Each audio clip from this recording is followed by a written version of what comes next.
वृश्चिक राशि वालों के लिए ना एक बात हमेशा सच रहती है। जब आप साइलेंस में होते हो तो असल में आप अपने अंदर सबसे ज्यादा ग्रो कर रहे होते हैं, और जून का महीना कुछ ऐसा ही है।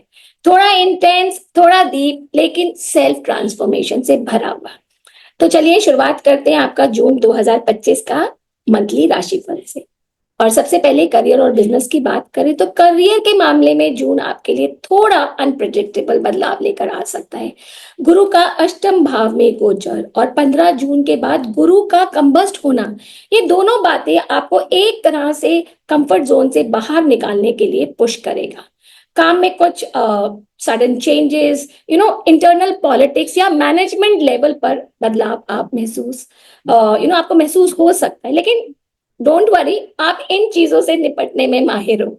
और बिजनेस पार्टनरशिप वाले लोगों के लिए खासतौर पर 6 जून के बाद थोड़ा ध्यान रखें, क्योंकि मरकरी भी अष्टम भाव में ट्रांजिट करेगा, जिसे जितने भी जो कम्युनिकेशन गैप्स है ना वो हो सकते हैं। कोई बड़ा डिसीजन लेना है तो 23 जून के बाद का जो टाइम है वो बेटर रहेगा, जब जो बुध है वो आपके 9th हाउस में आ जाए। और अगर आप फाइनेंस और इन्वेस्टमेंट की बात करें तो महीना थोड़ा मिक्स्ड रहेगा।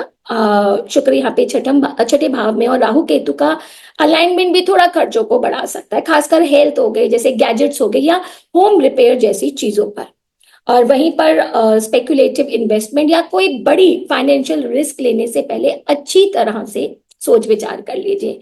जून में 8 जून का जो महीने, मंगल का 8 जून के बाद 10th हाउस में आना आपकी एम्बिशंस को हाई करेगा, और तो एक्स्ट्रा इनकम के नए आइडियाज आएंगे, लेकिन इम्पल्सिव खर्चों पर कंट्रोल जरूरी है।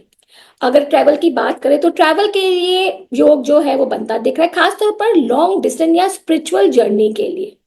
23 जून के बाद जब बुध नवम भाव में आएगा और मंगल पहले से वहां रहेगा, तब अचानक कोई ट्रिप बन सकता है, लेकिन ध्यान रखें ये ट्रिप्स थोड़े मेंटली टैक्सिंग हो सकते हैं, इसलिए प्लानिंग के साथ चलना जरूरी होगा। और अगर हेल्थ की बात करें तो इस महीने थोड़ा अनप्रिडिक्टेबल रहेगा। आपके अष्टम भाव में गुरु, सूर्य और बुध का गोचर है। वीनस का छठे भाव में रहना, ये सब संकेत करते हैं कि आपको डाइजेशन हो गया, रिप्रोडक्टिव हेल्थ या लोअर बैक से रिलेटेड इश्यूज हो सकते हैं। अगर आप ऑलरेडी किसी से क्रॉनिकल इश्यू से जूझ रहे हैं तो जून में रेगुलर चेकअप कराना जरूरी होगा। यहाँ पर शनि आपका पंचम भाव में होने से भी दर्शाता है कि जो इमोशनल हेल्थ पर भी ध्यान देना जरूर है।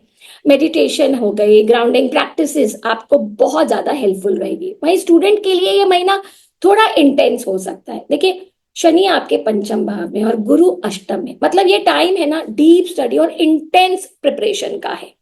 जो बच्चे कॉम्पिटिटिव एग्जाम्स की तैयारियां कर रहे हैं उनको डिस्ट्रैक्शन से दूर रहना पड़ेगा, किसी भी ना शॉर्टकट से बचे। ये समय है कंसिस्टेंसी का टेस्ट, तो अब रिलेशनशिप, फैमिली और उसकी बात करें तो ये महीना थोड़ा सा इमोशनल अप्स एंड डाउन्स लेकर आ सकता है।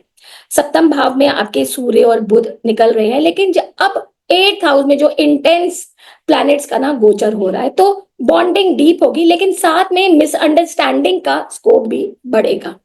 वहीं पर मैरिड कपल्स को, जिसे कहते हैं ना, ओपन कम्युनिकेशन बनाए रखना बहुत ज्यादा जरूरी होगा। कोई पास्ट इशू आप लोगों का फिर से उठकर आ सकता है, स्पेशली अगर आप अपने उसे प्रॉपरली रिजॉल्व नहीं कर पाए तो। फैमिली मैटर्स में राहु का 4th हाउस में होना घर की एनर्जी को थोड़ा क्योटिक बना सकता है। हो सकता है कि कुछ अनएक्सपेक्टेड आपके ऊपर रिस्पॉन्सिबिलिटीज आ जाए, तो पेशेंस ही की रहेगा आप लोगों के लिए। और इस समय और इस महीने के लिए जो इफेक्टिव रेमेडीज, सिंपल और इफेक्टिव रेमेडीज है जो आपकी एनर्जी को ना इस बार बैलेंस रखेगा, वो है हर सोमवार ना आप ओम नमः शिवाय का 108 बार जाप करें। इससे आप लोगों की जो मानसिक स्थिरता और क्लैरिटी बढ़ेगी। अष्टम भाव की शांति के लिए रोज थोड़ी सी जो काले तिल है ना जल में जल प्रवाह करिए, और मंगलवार को हनुमान चालीसा का पाठ आप जरूर पढ़े। ये आपको ना स्ट्रेंथ और प्रोटेक्शन देगा। और इस महीने के जो लकी कलर है और जो लकी नंबर है, डार्क पर्पल आपका कलर रहेगा, जैसे गहरा बैंगनी, और लकी नंबर रहेगा 7। तो ये था जून 2025 का पूरा मंथली राशिफल। याद रखिए, जो दिख रहा है उसे कहीं ज्यादा आप कर सकते हो, बस खुद पर भरोसा रखना है। अगर आपको ये वीडियो पसंद आया तो उसे लाइक जरूर करें और अपने फेलो स्कॉर्पियन फ्रेंड्स के साथ इसे शेयर जरूर करें और चैनल को सब्सक्राइब करना मत भूलिएगा। फिर मिलेंगे अगले महीने एक नए राशिफल के साथ। तब तक के लिए स्टे काम, स्टे फोकस्ड और अपने जो इंटेंस सेल्फ को ना एक नई डायरेक्शन दो।